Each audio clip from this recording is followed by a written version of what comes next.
ಮುಚ್ಚಿದ್ದ ಶಾಲೆ ಕೊನೆಗೂ ಓಪನ್ ಆಗಿದೆ. 16 ವರ್ಷಗಳ ನಂತರ ಶಾಲೆ ಮರು ಆರಂಭ ಆಗಿದೆ. ದಾವಣಗೆರೆ ತಾಲೂಕಿನ ಓಬಣ್ಣನಹಳ್ಳಿಯ ಸರ್ಕಾರಿ ಶಾಲೆ ಇದು. ಮುಚ್ಚಿದ್ದ ಶಾಲೆ ಕೊನೆಗೂ ಓಪನ್ ಆಗಿದೆ. 16 ವರ್ಷಗಳ ನಂತರ ಶಾಲೆ ಮರು ಆರಂಭ ಆಗಿರೋದು. ಇವು ಶಾಲೆಗಳು ಕ್ಲೋಸ್ ಆಗಿರೋ ಸುದ್ದಿಗಳನ್ನು ಓದ್ತಾ ಇರ್ತೀವಿ. ಈಗ ಆರಂಭ ಆಗಿರೋದು, ಪುನರಾರಂಭ ಆಗಿರೋದು ಖುಷಿ ಸುದ್ದಿ ಇದು.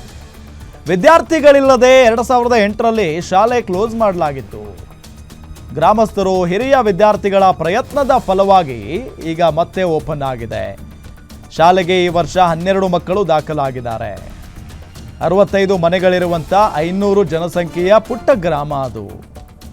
ಮಕ್ಕಳನ್ನ ಖಾಸಗಿ ಶಾಲೆಗೆ ಸೇರಿಸ್ತಾ ಇದ್ದಾರೆ ಪೋಷಕರು. ಯಾರೂ ಕೂಡ ಸರ್ಕಾರಿ ಶಾಲೆಗೆ ಬಿಡ್ತಾ ಇಲ್ಲ ಮಕ್ಕಳನ್ನ. ಮಕ್ಕಳಲ್ಲದೆ ಬೇಕೋ ಎನ್ನುವಂತಾಗಿತ್ತು ಸರ್ಕಾರಿ ಶಾಲೆ.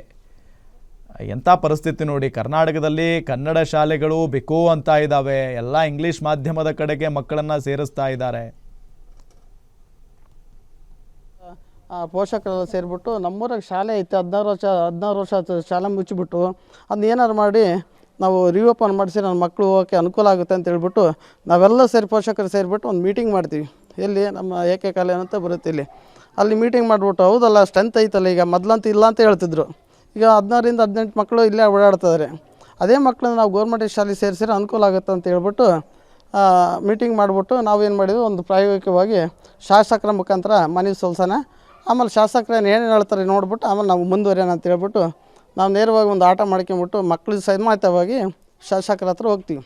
ಅಂದರೆ ನಮ್ಮ ಡಿಪಾರ್ಟ್ಮೆಂಟವರು, ಊರಿನ ಗ್ರಾಮಸ್ಥರು, ಪೋಷಕರು ಎಲ್ಲರೂ ಸೇರಿಬಿಟ್ಟು ಸಣ್ಣ ಪುಟ್ಟ ನ್ಯೂನತೆಗಳು ಅಂದರೆ ಕಸ ಕಡ್ಡಿ ಆ ಥರ ಏನಿದ್ರೆ ಎಲ್ಲ ಕ್ಲೀನ್ ಮಾಡಿ ಕೇಳ್ರಿ. ನಾವು ಬಂದುಬಿಟ್ಟು ಇನ್ನೊಂದು ಸರಿ ನಾನು ಬಂದು ವಿಸಿಟ್ ಮಾಡಿಬಿಟ್ಟು ಪೋಷಕರ ಸಭೆ ಮಾಡಿಬಿಟ್ಟು 30ನೇ ತಾರೀಕಿಗೆ ಓಪನ್ ಆಗುತ್ತೆ. 30ನೇ ತಾರೀಕಿಗೆ ಇಲ್ಲಿ ಸಾಮಾನ್ಯ ಹಾಕ್ಸ್ಬಿಟ್ಟು ಒಂದು ಸ್ಟೇಜ್ ಮಾಡಿಸ್ಬಿಟ್ಟು ಇಲ್ಲಿರ್ತಕ್ಕಂಥ PDO ಸಾಹೇಬ್ರುಗಳು. ಈಗ ನಮ್ಮ ಈ ಓಬಣ್ಣನಹಳ್ಳಿ ಶಾಲೆ 1969ನೇ ಇಸ್ವಿಯಲ್ಲಿ ಮಹಾತ್ಮ ಗಾಂಧೀಜಿ ಅವರ ಹುಟ್ಟಿದ ಶತಮಾನೋತ್ಸವ ನೆನಪಿಗಾಗಿ ಇಲ್ಲಿ ಸ್ಥಾಪನೆ ಆಗುತ್ತೆ. ನೀವು ನೋಡ್ಬೋದು ಅವರ ಒಂದು ಜನ್ಮ ಶತಾಬ್ದಿ, ಮಹಾತ್ಮ ಗಾಂಧಿ ಜನ್ಮ ಶತಾಬ್ದಿ ಅನ್ನುವ ಒಂದು ಪಾಠಶಾಲೆ ಅಂತ ಒಂದು ಶಿಲಾಶಾಸನ ನಿಮಗೆ ಕಾಣ್ತಾ ಇದೆ. ಆ ಒಂದು ನೆನಪಿಗಾಗಿ ಓಪನ್ ಆಗಿರ್ತಕ್ಕಂಥ ಈ ಶಾಲೆ ಇಲ್ಲಿಗೆ ಪ್ರಾರಂಭ ಆಗಿ 52ನೇ ವರ್ಷ ನಡೀತಾ ಇದೆ. ಮೊದಲು ಸೆಂಟ್ರಲ್ ಏನಾಯಿತು, ಮೊದಲೆಲ್ಲ ಭಾಳ ಚೆನ್ನಾಗಿ ನಡ್ಕೊತ ಬಂತು ಶಾಲೆ. ಈ ಊರಿನಲ್ಲಿ ಇರ್ತಕ್ಕಂಥ ಎಲ್ಲ ಗ್ರಾಮಸ್ಥರು ಭಾಳ ಸುಸಂಸ್ಕೃತ ಮತ್ತು ಎಲ್ಲರೂ ಇಲ್ಲೇ ಓದಿಸ್ತಿರ್ತಕ್ಕಂಥ ಒಂದು ಪರಿಸರ. ಮತ್ತಷ್ಟು ಅಪ್ಡೇಟ್ಸ್ ಕೊಡ್ತಾರೆ ನಮ್ಮ ರಿಪೋರ್ಟರ್ ಮಲ್ಲಿಕಾರ್ಜುನ್.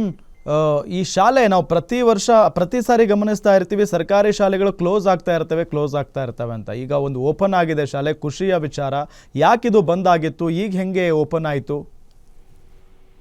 ರಾಮನ್ ಸರ್, ಕಳೆದ 16 ವರ್ಷದ ಹಿಂದೆ ಈ ಒಂದು ಶಾಲೆಯನ್ನು ಮುಚ್ಚಲಾಗುತ್ತೆ. ಕಾರಣ ಇಷ್ಟನೇ, ಆ ಒಂದು ಶಾಲೆಗೆ ಮಕ್ಕಳು ಬರೋದಿಲ್ಲ ಅನ್ನೋ ಒಂದು ಕಾರಣಕ್ಕೋಸ್ಕರ. ಮತ್ತೆ ಅಲ್ಲಿ ಕೇವಲ 65 ಮನೆ ಇರ್ತಕ್ಕಂಥ ಒಂದು ಸಣ್ಣ ಗ್ರಾಮ, ಜೊತೆಗೆ 500 ಜನಸಂಖ್ಯೆ ಇರ್ತಕ್ಕಂಥ ಒಂದು ಗ್ರಾಮ ಇದು. ಸೊ ಈ ಒಂದು ಹಿನ್ನೆಲೆಯಲ್ಲಿ ಸ್ಥಳೀಯವಾಗಿ ಇದ್ದಂತಹ ಅಲ್ಲಿನ ಪೋಷಕರು ಹೇಳಿದ್ದಾರೆ, ಮಕ್ಕಳು ಬೇರೆ ಕಡೆಗೆ ಅಂದ್ರೆ ಇಂಗ್ಲಿಷ್ ಮೀಡಿಯಂ ಶಾಲೆಗೆ ಸೇರಿಸಬೇಕು, ಮತ್ತೆ ಇಂಗ್ಲಿಷ್ ಮೀಡಿಯಂಗೆ ಓದ್ಬೇಕು ಅನ್ನೋ ಕಾರಣಕ್ಕೋಸ್ಕರ ಆ ಮಕ್ಕಳನ್ನ ಬೇರೆ ಬೇರೆ ಕಡೆಗೆ ಅಂದ್ರೆ ಹಾನಗೋಡು, ಹೆಬ್ಬಾಳು, ದಾವಣಗೆರೆ ಈ ಒಂದು ಊರುಗಳಲ್ಲಿ ಮಕ್ಕಳನ್ನ ಸೇರ್ತಾರೆ. ಸೊ ಈ ಒಂದು ಹಿನ್ನೆಲೆಯಲ್ಲಿ ಸರ್ಕಾರಿ ಕಿರಿಯ ಪ್ರಾಥಮಿಕ ಶಾಲೆ ಅಂದ್ರೆ 2008 ಮತ್ತು 2009ನೇ ಒಂದು ಸಾಲಿನಲ್ಲಿ ಆ ಒಂದು ಶಾಲೆಯನ್ನು ಮುಚ್ಚಲಾಗುತ್ತೆ. ಯಾಕಂತಂದ್ರೆ ಸುಮಾರು 40 ಮಕ್ಕಳು ಇದ್ದಂತಹ ಶಾಲೆ 2008 ಮತ್ತು 2009ರ ಸಮಯದಲ್ಲಿ ಒಬ್ಬ ವಿದ್ಯಾರ್ಥಿ ಕೂಡ ಇರೋದಿಲ್ಲ. ಈ ಒಂದು ಕಾರಣಕ್ಕೋಸ್ಕರ ಒಂದು ಶಾಲೆಯನ್ನು ಮುಚ್ಚಲಾಗುತ್ತೆ. ಅದಾದ ನಂತರದಲ್ಲಿ ಸ್ಥಳೀಯವಾಗಿ ಇದ್ದಂತಹ ಮತ್ತೆ ಬಡತನದ ರೇಖೆಯಲ್ಲಿ ಇದ್ದಂತಹ ಮಕ್ಕಳಿಗೆ ತುಂಬಾನೇ ತೊಂದರೆ ಆಗುತ್ತೆ. ಯಾಕಂತಂದ್ರೆ ಅವ್ರಿಗೆ ಈ ಒಂದು ಹಣವನ್ನು ಕೊಟ್ಟು ಮತ್ತೆ ಇಂಗ್ಲಿಷ್ ಮೀಡಿಯಂ ಶಾಲೆಗಳಲ್ಲಿ ಸೇರಿಸುವಂತ ಒಂದು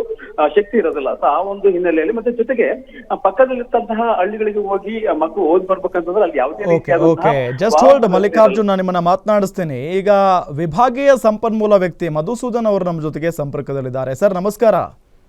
ಸರ್ ನಮಸ್ತೆ ಸರ್, ಗ್ಯಾರಂಟಿ ಟಿವಿ ಅವರಿಗೆ ಧನ್ಯವಾದಗಳು. Okay, thank you sir. ಆದರೆ ಈ ಶಾಲೆ ಯಾಕೆ ಸರ್ ಈ ಬಂದ್ ಆಗಿತ್ತು? ಈಗ ಒಳ್ಳೆಯ ಸುದ್ದಿ ಇದು ಮತ್ತೆ ಓಪನ್ ಆಗಿರೋದು. ಸರ್ ಈಗ 2007-8ರಲ್ಲಿ ಕಾನ್ವೆಂಟ್ಗಳು ಬಹಳ ತಲೆ ಎತ್ತಿದ್ರು ಸರ್. ದಾವಣಗೆರೆ ಈ ಹಳ್ಳಿಗೂ ಮತ್ತೆ ದಾವಣಗೆರೆ 24 ಕಿಲೋಮೀಟರ್ ದೂರ ಇದ್ರು ಸಹ ಸುಮಾರು 8ರಿಂದ 10 ಬಸ್ಸುಗಳು ಆ ಹಳ್ಳಿಗೆ ಬರಕ್ಕೆ ಸ್ಟಾರ್ಟ್ ಮಾಡಿದ್ವು. ಅಲ್ಲಿಂದ ಪೋಷಕರು ಪಾಪ ಕಾನ್ವೆಂಟಿನ ವ್ಯಾಮೋಹಕ್ಕೆ ಒಳಗಾಗಿ ಆ ಶಾಲೆ 42 ಮಕ್ಕಳಿರಂತ ಶಾಲೆ ಒಂದೇ ಒಂದು ಮಗುವಿಗೆ ಬಂತು ಸರ್. ಒಂದೇ ಒಂದು ಮಗು ಬಂದಾಗ ಅದು ಒಂದು ಮಗುವನ್ನ ಪಕ್ಕದ ಶಾಲೆಯಲ್ಲಿ ಹೊನ್ನಾಯ್ಕನಹಳ್ಳಿಗೆ ಸೇರಿಸಿ ಅಲ್ಲಿ ಅಭ್ಯಾಸ ಮಾಡಿಸಿದ್ವಿ ಸರ್. ಹಾಂ ನಂತರ ಅದು ಮತ್ತೆ ಮಕ್ಕಳು ಶೂನ್ಯ ದಾಖಲೆ ಆದಾಗ ಅದನ್ನ 2009ರಲ್ಲಿ ಅದನ್ನ ಲಾಕ್ ಮಾಡ್ತಾರೆ ಸರ್ ಶಾಲೆನ. ಓಕೆ, ಈಗ ಸರ್ ಈಗ ಎಷ್ಟು ಜನ ಬರ್ತಿದ್ದಾರೆ ಮಕ್ಕಳು, ಶಿಕ್ಷಕರು ಎಷ್ಟು ಜನ ಇದ್ದಾರೆ? ಸರ್ ಈಗ 12 ಮಕ್ಕಳು ಆಲ್ರೆಡಿ ಇದ್ದಾರೆ ಸರ್. ಓಕೆ ಇನ್ನೂ ಒಂದು 8-10 ಮಕ್ಕಳು ಬರುವ ನಿರೀಕ್ಷೆ ಇದೆ ಸರ್ ಕಾನ್ವೆಂಟಿಂದ ರಿಟರ್ನ್. ಓಕೆ ಓಕೆ, ಅಂದರೆ 1 to 7th ಕ್ಲಾಸ್ವರೆಗೂನಾ ಇದು ಸ್ಕೂಲು? ಇಲ್ಲ ಸರ್, 1ರಿಂದ 5ನೇ ತರಗತಿ ಸರ್. ಚಿಕ್ಕ ಹಳ್ಳಿ ಸರ್ ನಮ್ದು, ಓಬಣ್ಣನ ಹಳ್ಳಿ ಅಂತ. ಹಾಂ ಹಾಂ ಹಾಂ ಹಾಂ ಒಂದು 54 ಮನೆ ಇರ್ತಕ್ಕಂಥ ಗ್ರಾಮ. ಹಾಂ ಇಲ್ಲಿ ದಲಿತ ಮಕ್ಕಳು, ಮುಸ್ಲಿಂ ಮಕ್ಕಳು, ಮತ್ತೆ ಇತರೆ ಲಿಂಗಾಯತ ಮಕ್ಕಳು, ಎಲ್ಲ ಮಕ್ಕಳು ಸಹ ಸೇರಿದ್ದಾರೆ. ಸ್ವಲ್ಪ ಫೈನಾನ್ಷಿಯಲಿ ವೀಕ್ ಇರತಕ್ಕಂಥವ್ರು ಎಲ್ಲ ನಮ್ಮ ಶಾಲೆಗೆ ಬಂದಿದ್ದಾರೆ. Yes sir, yes sir. Okay okay, thank you Madhusudan sir, Guarantee News ಜೊತೆಗೆ ಮಾತನಾಡಿದ್ದಕ್ಕೆ.